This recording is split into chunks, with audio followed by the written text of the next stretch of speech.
موضوع اکس رفیق مادر هست. وقتی میکوبه کیکو بیسا لبم لمونه ایزا ارضا میکنن دو به بعد این تکسا میگم اورج میشن یه روزی که چینام.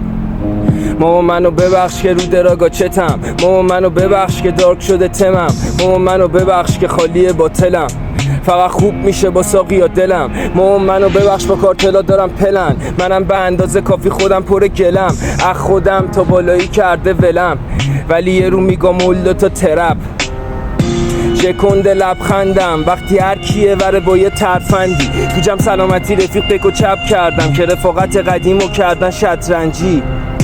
عرف شده تیمارستانی دارون نیست دیگه برام این چه انسانی، آروم نمیشم و سسیسی فنتانی تنها محل و قدم میزنم ست بیسبالیم. آقا نوکرتم دورت بگردم. نظر کلیتون چیه؟ خوب بود. متولد چندی؟ من 82.